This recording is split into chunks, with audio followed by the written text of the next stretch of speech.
Tania Piekae, the Vice-Chairwoman of the Andromeda Council, a message to the people of Scandinavia.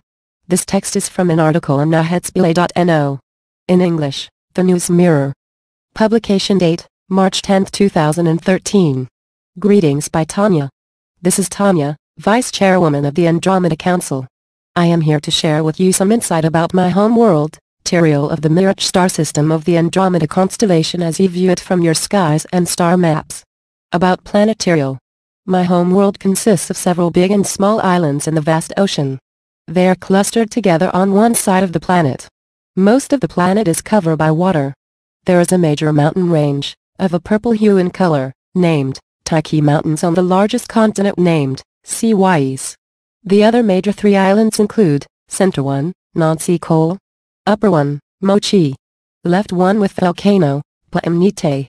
There are rolling hills, forests, lakes, rivers, foliage, grasslands, and beaches. The forests are very pristine in appearance. The grasslands are yellow in color. The beaches are white with crystalline specks to it. The water surrounding the shores are turquoise green clear see-through to bottom. The ocean is very blue in depth with some purple mixed in. The sky have a combination of pinkish yellowish hue to it during the day. The nighttime sky has a black look with the various sizes of the 6 colored moons that one can see at night as well as in the daytime. The colors are very vivid and very clear, not polluted. The animals on our world can communicate with us by sending to us imagery of their focus and thoughts. There are animals that are familiar to Earth's animals and then, again, there are animals that are not known to you. These animals on our planet are vegetarians. They eat plants, leaves, and various grasses. The intergalactic officials travel to our spaceport from the biosphere that protects Tiriel space and our planet. This is the same biosphere that transported our people to your planet. The spaceport is near the city where our official royal palace is located. This is where many of our important meetings take place. Interest in Earth. As to our interest with Earth in the early days of exploration, the Andromeda Council and its Galactic Federation offered a request for volunteers to take part in the exploration of planet Earth. And they approached us. Our Royal Council agreed to send their best team of volunteers with scientific and intergalactic exploration background to become part of the greater team of people to experience Earth. Travel to Earth. The original travelers from Tiriel came to Earth about 6,000 years ago, along with other star people from their respective home worlds. The Tiriel volunteers were numbered in the 100s. There were approximately 2 billion people on my planet at that time. There are now approximately 4 billion people on my planet today. My planet today also vibrates at the mid-level of the 4th dimension. Back then, it was a 3rd-dimensional planet, like your Earth as of today. It is about the size of your solar system's planet of Saturn. My world, Tiriel, has no rings, only 6 moons.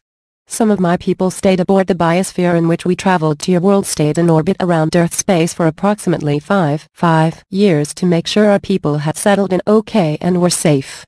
The number of Tiriel volunteers that actually set foot and stayed on Earth was about 80 people. Biologists, social scientists, etc. Approximately half of these 80 people were of the extended family. Of the royal family. Of the planet Tiriel. Having these people related, knowing each other so well, helped with the settlement process in your country. Her people are the ones that introduced the deep blonde hair and blue/green eye genetics. Not hair with people that changes to honey blonde, but the deep true yellow blonde hair. That stays with them their whole lives. First outpost. They set up post in what is now the area of the Skagerrak Strait. Back then this area was not underwater. All of what is now Denmark today was separated from the landmass of Norway and Sweden by a river at that time. We set up that first underground post that connects to some tunnels into a big cavern, which then opens up to the pristine forest around the area. Once they settled into their post, they migrated north into Norway and Sweden. This first post is now underwater in the Skagerrak Strait that now separates Denmark from Norway and Sweden. Second outpost. The second outpost was in the Jotunheimen area of Norway. It was here that they flourished and began to spread to the surrounding areas. There were a couple of families that migrated east into Sweden. This is another subject for another time. The main focus is to talk about Norway's beginnings. Of course, there were areas that were snow-covered some of the time. There were brief seasons of warm weather much like a breeze coming across the land of Norway. It brought relief to many of our Tiriel people who were not used to the constant colder weather. In Jotunheimen area, it was a safe haven and a trading center away from the coastline. We built structures that can withstand the winds, rains, and raiders who raid for priceless commodity of food and warm clothing. It was a harsh environment in those days. Interaction with the local people. We observed the few local tribes that were survivalists and fierce people in the face of nature. The local clans banded together to survive and made a trading system work so that everyone, man, woman, child, could benefit from the trading. The local tribes did not lack for anything. Their belief systems were such that they included everyone as members of the expanding tribes. There was plenty of land to share between all of the local tribes. Everyone believes in the balance of life. It was a very simple tribal life. We were careful not to expose anyone to our advanced technology from our world. To not change the course of history, so that your people at this time could develop naturally. We kept it hidden. To them, it would like have been magic. We explored other areas when the weather was warmer during the spring season for herbs, flowers, plants, and other living organisms for healing and improvement of life among the tribes. Some of us have migrated as couples to continue to explore and live among the people. Others intermarried with the local tribes.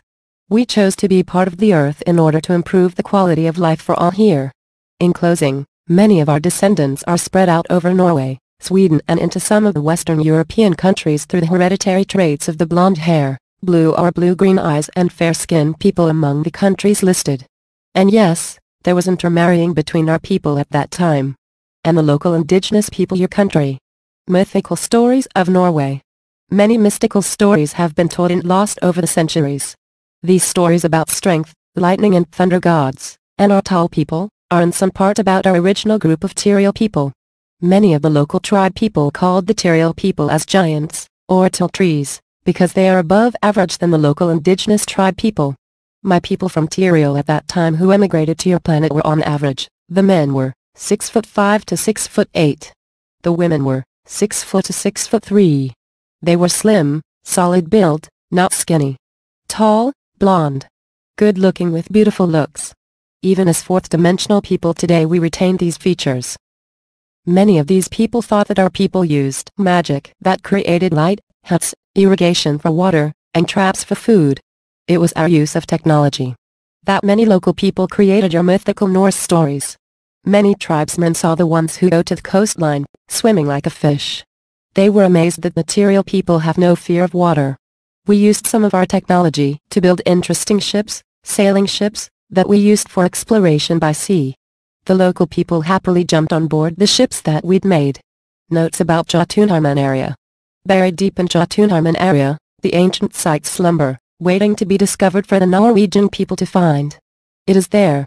They will be able to find things that they cannot explain and how they got there. Ancient pieces of metal that is not of Earth. Ancient writings that are not known to your Earth's closing.